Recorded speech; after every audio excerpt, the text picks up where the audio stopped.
give us a great talk this morning regarding the role of microbiome in terms of drug development, drug toxicity, drug efficacy, and I think you convinced the whole room about how we should be aware of this with regard to the future.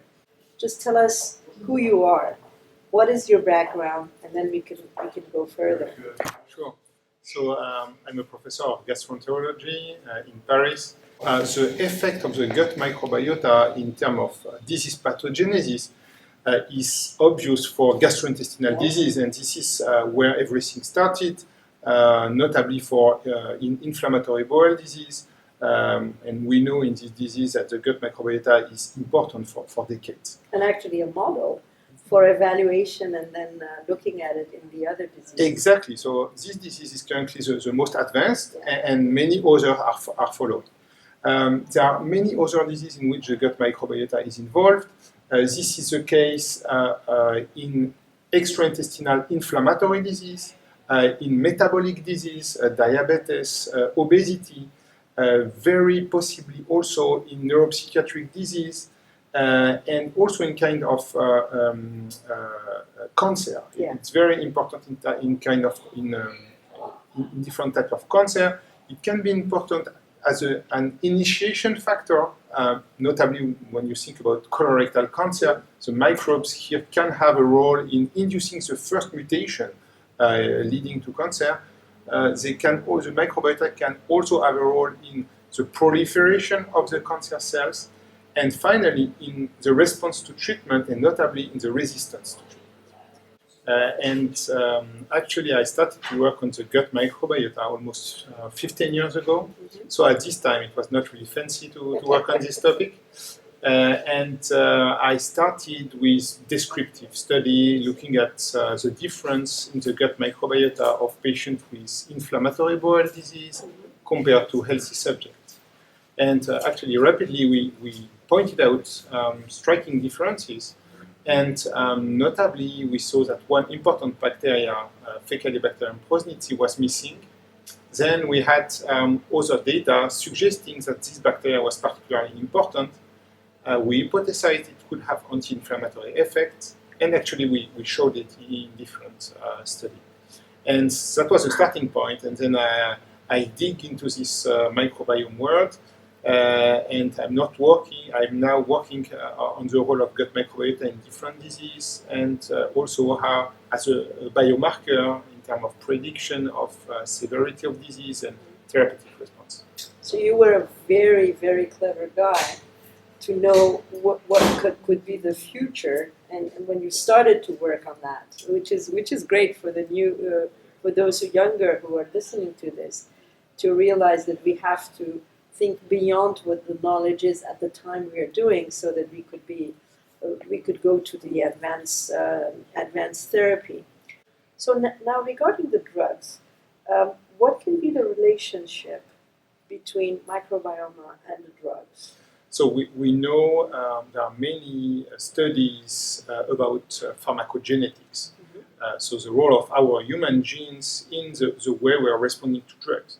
In the gut, if you put together all the microbial genes, it represents roughly 100-fold the human genome. So already you can imagine in terms of metabolism the ability of this gut microbiota.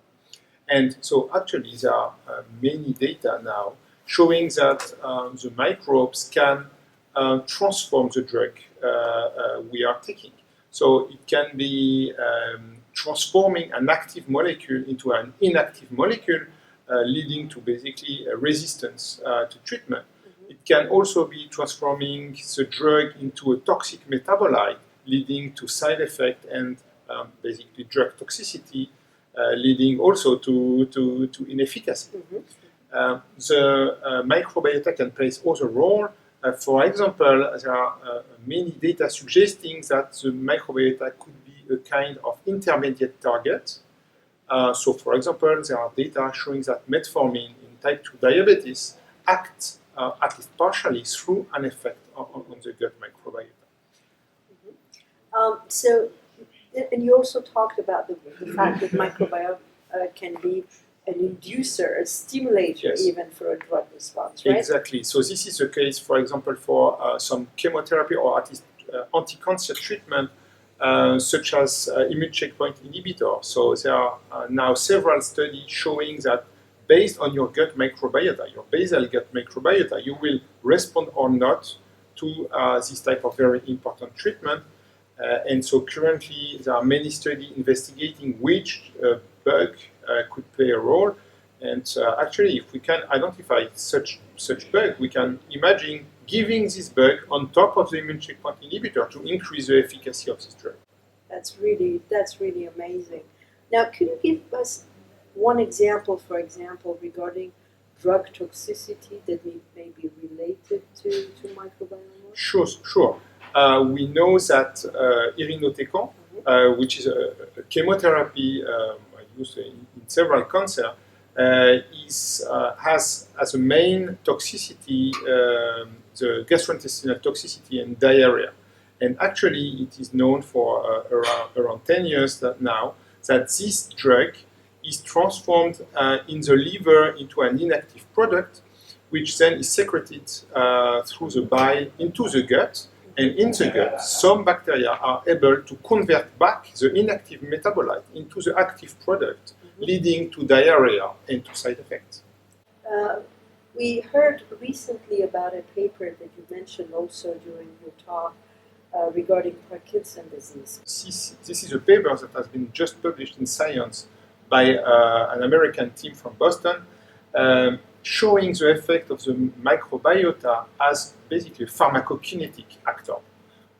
As you know, in Parkinson's disease, we are using levodopa, L-dopa, which is able to cross the blood-brain barrier, and then it's transformed by an enzyme into the dopa, which is the active part of the drug. Right, yeah. There is conversion of L-dopa in periphery also by the same enzyme, and actually this is already a problem because the dopa produced in periphery cannot reach the brain, and we use some inhibitor of this enzyme, which is carbidopa, blocking this aspect. Yeah. However, despite using carbidopa, there is still huge heterogeneity in terms of treatment efficacy and side effects.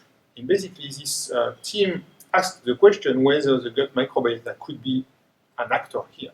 And basically, they showed that some bacteria, and actually Enterococcus fecalis, which is a member of the normal gut microbiota, a common bacteria, very common bacteria, is able to transform L-dopa into dopa. And then another bacteria, Egertella lanta, is able to transform this dopa into another metabolite. And basically, if you have this bacteria, or if you do not have this bacteria, the pharmacokinetics of the drug will be completely different. And so finally, the author were very clever into designing an inhibitor of the bacterial enzyme that is able to transform L-dopa into dopa. And they showed in a mouse model that by using this inhibitor, they were able to increase the seric level of L-dopa. So maybe in the future, we're going to give patients some drugs plus some inhibitors of a bacteria for example, treating Parkinson's. Exactly. In order to have a better efficacy and a lower side effects. Exactly. Right? Wow, that is. And what about this inhibitor? It will also, in that case, have some inhibition in other part, because you say it's a common bacteria. Yeah. So I suppose that there were going to be a huge research to look to what is the impact of this specific bacteria in other part of yes. the individual, right? Yes, this is a possibility, but what is particularly interesting in the approach developed by this team is that it's not an antibiotic. It's really a molecule that will inhibit a specific enzyme in the bacteria. So it's a kind of very precise intervention. Target, exactly, yeah. Exactly. That's interesting. We now know also some papers that have already been published regarding the use of microbiome as a drug. So could you give us some example and talk about the research that are ongoing regarding this issue? Sure. So if the gut microbiota is so important by itself into the physiology, it's quite expected that if you modify it, it could have some either bad or positive effect.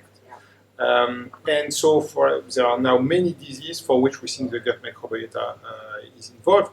Of course, the weight of the gut microbiota in disease pathogenesis is very different from one disease to another. This is the same as genetics. But in some diseases, obviously, it's very important. So, for example, in inflammatory bowel disease, such as Crohn's disease or ulcerative colitis, the gut microbiota is a strong actor, and we know that for decades now. And modifying the gut microbiota in a good way is a very attractive strategy on top of giving just immunosuppressant to these patients. And actually, there are many studies ongoing trying to do this, notably through fecal microbiota transplantation. And we are doing this type of study in Stockholm Hospital. We did recently a pilot study in Crohn's disease with very interesting results, and now we are starting a larger study in ulcerative colitis, and hopefully we'll start soon a large study also in Crohn's disease. And globally, the studies that have been published so far suggest a positive effect of fecal microbiota transplantation, and so it's very likely that microbiome-based treatment, maybe not FMT, but other simpler microbiome-based treatment, will have a place in the treatment of inflammatory bowel disease. And regarding the future of drug development, do you think that the companies should work more with regard to look at the evaluation of the pharmacokinetic and pharmacodynamic with the relationship with microbiome? So I think they are starting now to do this. I would say in the past few years they were looking at the microbiome maybe as a biomarker, just a simple biomarker to predict response or not. But based on the last 2 or 3 years and all the data that came out, they start to look at the microbiota as a real pharmacokinetics and pharmacodynamics actor. And so it's very likely that we are going to use this type of data to better target the patients to be treated. And do you think that the fecal transplantation should be considered as a drug? So this is a very good question because according to the country where you are, the decision, the position is different. For example, in France, it has been considered as a drug, which is, I have to say, associated with several issues because, for example, how do you do pharmacokinetics with the gut microbiota as a drug? It's just not feasible. It's also a big problem because for pharmacists, a drug should be perfectly defined. We do not know what is precisely into a fecal microbiota transplantation we are performing. So this is very difficult. And in other countries, they decided to say that FMT is more like a tissue.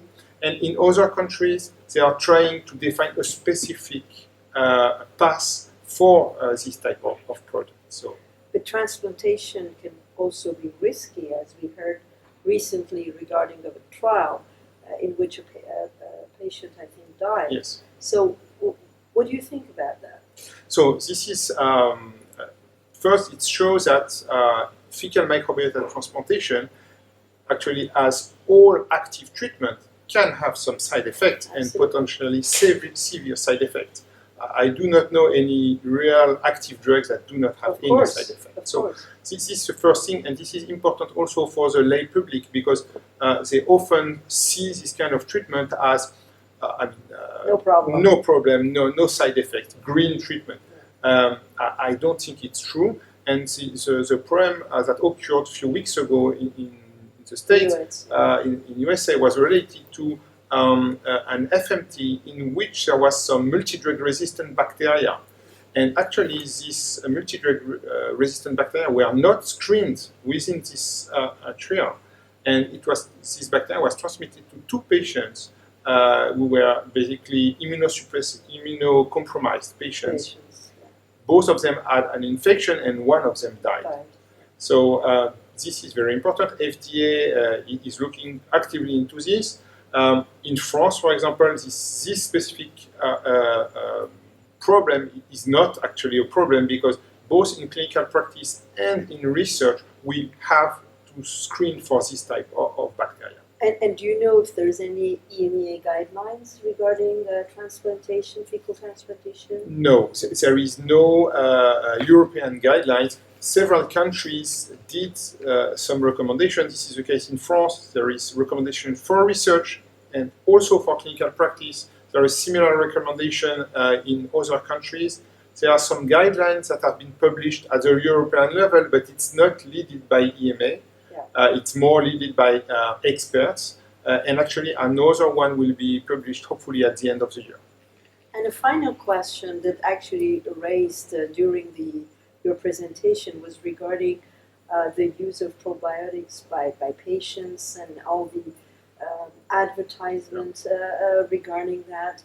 Could you give us your point of view? Sure. So basically in the microbiota world, I would say there is the old world and the new world. The old world is really based on probiotics that are mostly based on, isolated from fermented food. This is the case for lactobacilli, bifidobacteria. And actually, these bacteria are very safe, and this is the reason why we can use it very easily as dietary complement, because actually we eat this type of bacteria for centuries in our regular diet. But the problem is that most of these microorganisms have not been rationally selected. They are selected because they can grow easily and because they are safe. And that's mostly it.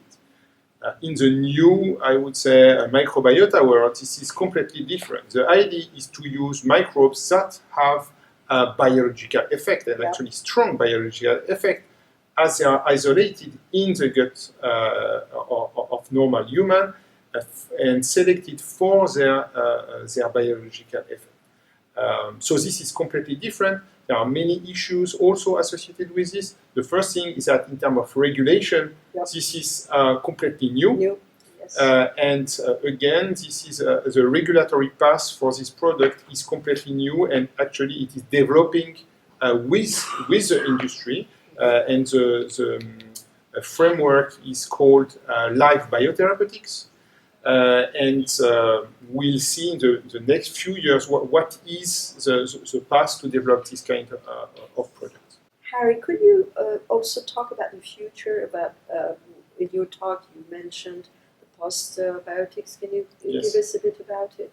Sure. So currently, there are a lot of research about fecal microbiota transplantation, but it's really a non-controlled drug. We really do not know what is inside. So the first step is to try to make it more simple by identifying the microbes that have the therapeutic effect, and then we can make some kind of cocktail with few bacteria that will be always the same, produced in a factory, put in a pills, and that's it. We can also make it even simpler by using a single bacteria for a very specific activity. And then the next step is to really understand how these microbes act on our cells. And of course, it's based on molecules that are either produced by the bacteria or present on the bacterial wall. And if we can identify these molecules, we can also use them directly as a drug. And this is the concept of postbiotics. The pharma industry used this type of approach before by, for example, identifying active molecules in forests. Yes, absolutely. And here this is exactly the same, but the forest is inside. Yes. Well, thank you, Harry, for this really outstanding presentation, and again for this interview that I hope will interest many our young and senior pharmacologists. Thank you very much. Thank you.